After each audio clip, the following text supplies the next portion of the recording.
Diet میں آپ نے کیا تبدیلی کی؟ انٹرمیٹنٹ فاسٹنگ ہی میں نے کی. میری ایٹنگ ونڈو ہوتی تھی تو اللہ نے ہمیں ڈیزائن کیا تھا ایک میل کے لیے, ایک کھانے کے لیے. ایک کھانے کے لیے. چینی اور نمک, آپ اس کے دونوں کے خلاف ہیں. یہ چینی اور نمک تو ہماری بڑی اہم جز ہے. نمک آپ کے تقریباً ہر فوڈ میں ہے, آپ مرغی میں ہے. ایک میرے پتلا ہونے کی وجہ یہ بھی ہے کہ میں نے کافی ٹکا کے پی ہے. یہ کافی ہم پیتے ہیں مختلف ریسٹورنٹ سے. کافی کے بین جو فروٹ ہے کافی کا, اس میں اللہ نے بہت شفا رکھا ہے, لیکن ہم اس کی مت مار کے پیتے ہیں. سر, جب آپ علامہ اقبال میڈیکل کالج میں پرنسپل تھے, میں وہاں MBBS کا اسٹوڈنٹ تھا. مجھے یاد ہے اس ٹائم آپ ماشاءاللہ ہیلدی تھے, صحت مند تھے. ہیلدی اب ہوں بھائی. اچھا, اس وقت ہیلدی. اس ٹائم کتنا ویٹ تھا؟ یہ دیکھو نا, آپ جیسا پڑھا لکھا اینکر یہ کہہ رہا ہے کہ اس وقت آپ ہیلدی تھے. اس ٹائم آپ کا ویٹ کتنا تھا؟ اس وقت اراؤنڈ 80 تھا, 81 میں. اور اب کتنا ویٹ ہے آپ کا؟ اب الحمدللہ 65.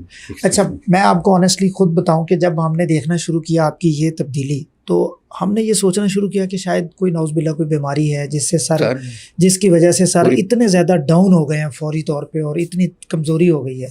تو یہ کسی بیماری کی وجہ سے ہے یا آپ نے خود کیا ہے یہ؟ دیکھیں, بیماری تو خیر الحمدللہ کوئی نہیں ہے, لیکن میری مٹرنل ہسٹری ڈائبٹیز کی بہت اسٹرانگ ہے.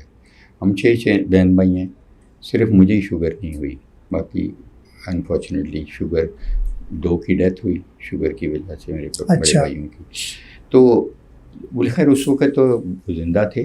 تو اوبویسلی میں پھر وہی کہوں گا کہ اللہ نے ہدایت جو ہے نا وہ اپنا پروگیٹو رکھا ہے. کسی نبی کو بھی حضور صلی اللہ علیہ وسلم سے آپ قریب ان کے کون ہوگا, ان کو بھی کہا گیا تھا کہ تو کہتا جا, ہدایت میں دوں گا. حضور صلی اللہ علیہ وسلم اپنے چچا کا نہیں دلا سکے ہدایت. بہت ساری مثالیں ہیں, وہ ہدایت اللہ کی.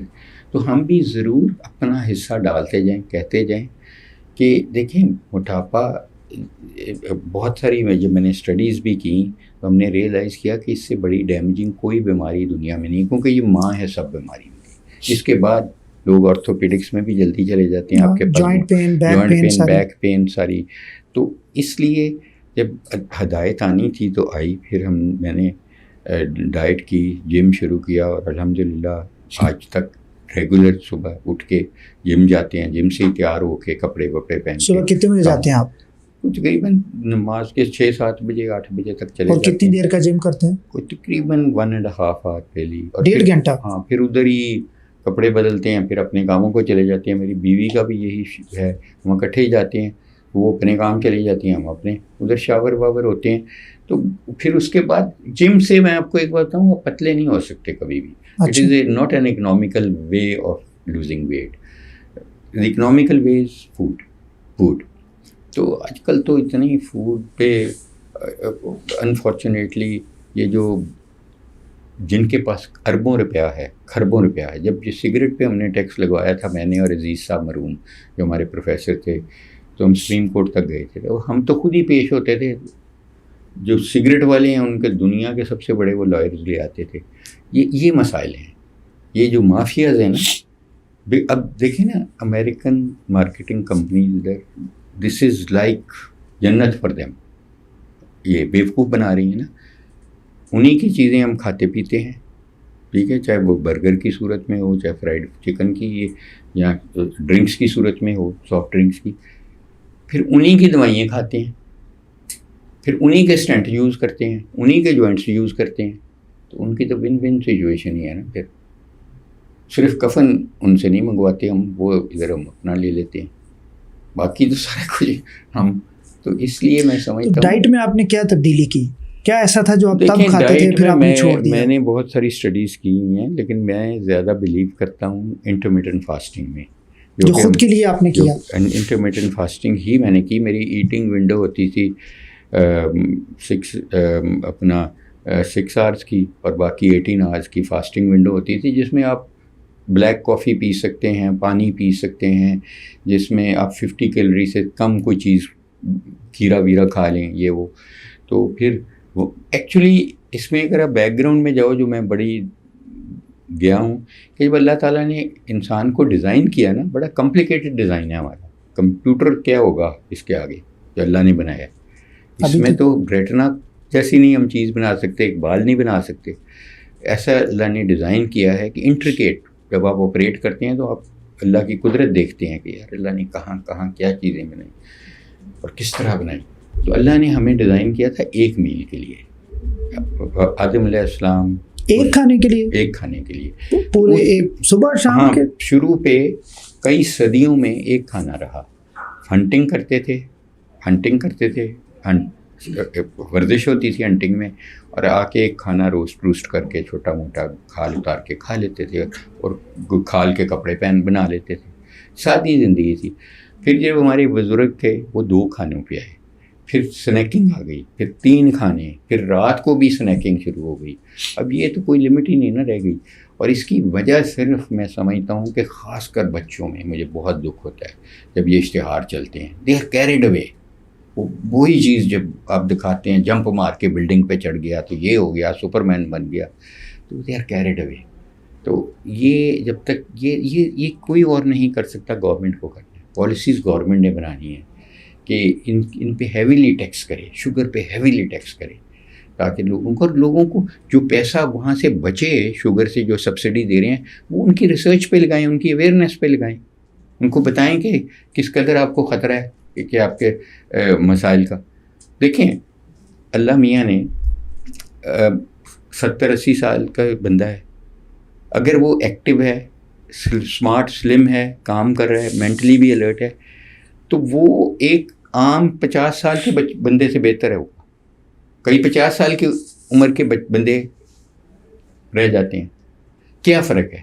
یہی لائف سٹائل کا ہی فرق ہے نا. اور کیا، بنے تو ایک جیسے ہی ہوئے ہیں ہم شروع سے. اصل میں یہ آپ کی کوانٹٹی آف لائف تو اللہ ہی جانتا ہے، لیکن کوالٹی آف لائف تو اللہ میاں نے آپ کو عقل دے دی نا، آپ کے ہاتھ میں دے دی ہے. ہمارے یہاں تو سر یہ کانسیپٹ ہے کہ اپنے ہم سب سے بڑھ کے ہمارے پیغمبر حضور صلی اللہ علیہ وسلم، ہم ان پہ ہماری جان قربان ہو جائے، کہ وہ ہمارے رول ماڈل ہیں. ٹھیک ہے، بھوک رکھ کے کھاتے تھے، ٹھیک ہے، لوگوں کو زیادہ کھلاتے تھے، خود کم کھاتے تھے. ٹھیک ہے، ہمارے یہاں اور ایکسرسائز پوری واک کرتے تھے ہمیشہ مدینہ میں، مکہ میں.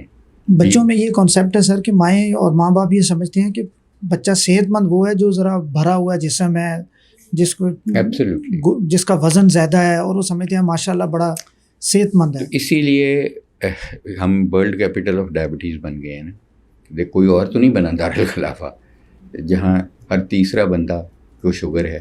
بچوں میں ٹائپ 2 ڈائبٹیز ہو رہی ہے جو کبھی سنی نہیں تھی. ٹائپ 1 تو ایک اور چیز ہے، چلیں وہ تو ایک پینکریاٹک آٹومیون ڈیزیز ہے.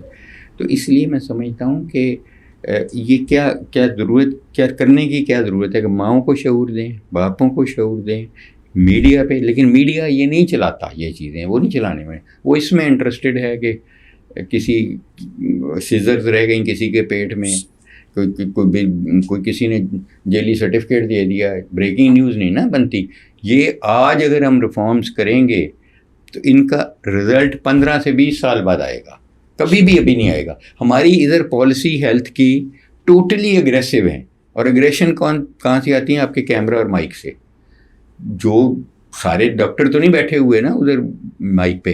تو اس لیے جو پالیسی میکنگ ہے اس میں جب تک پریونشن نہیں لائیں گے، پریونٹیو اسٹریٹجیز نہیں لائیں گے، کون سا فوڈ ہم نے سبسڈی دینی ہے، ویجیٹیبل پہ دیں نا سبسڈی بجائے چینی کے اور بجائے ان چیزوں کے. اور میں سمجھتا ہوں کہ ان ڈرنکس کے ان پہ ہیویلی ٹیکس کریں، ہیویلی ٹیکس کر کے وہ چیزیں، تو یہ ہاسپٹل بیڈ کافی ہو جائیں گے. یہ ملک ایسا ہے کہ دیکھیں، ایک ہمیں اب کب 1947 میں ہم بنے، کتنے سال ہو گئے، تو ابھی تک ایسا نہیں ہے، کوئی بھی حکومت نے یہ نہیں کر سکی فیلئر کہ بندہ نلکا کھولے اور پانی پی لے، صاف پانی نہیں. منرل واٹر پی رہے ہیں ہم، ٹھیک ہے، لیکن آپ کا جو ادھر سویپر ہے وہ تو بیچارہ منرل واٹر نہیں پی سکتا، وہ نلکے سے ہی پیے گا. اس کو شعور ہی نہیں ہے کہ نلکے کے پانی کو میں بوائل کر لوں یا کچھ کر لوں. تو اس میں پھر اس کو typhoid, malaria, water born diseases اتنی ہوں گی، کینسرز ہوں گے پولوٹیڈ واٹر سے، تو ہیپیٹائٹس ہوگا. تو یہ چیزیں کس کے کرنے کی ہے؟ میں سمجھتا ہوں کہ اگر کوئی بھی گورنمنٹ آئے صاف پانی کھولیں اور پی لیں. انگلینڈ میں یہی ہوتا ہے نا, ہم باتھ روم والا پانی پی لیتے ہیں, جب کبھی منرل واٹر. اگر یہ ہو جائے تو آپ کے جو بیڈ میں ایک بیڈ پہ 2-2 3-3 لیٹے ہیں نا, یہ خالی رہنے شروع ہو جائیں گے. آپ کر کے دیکھیں.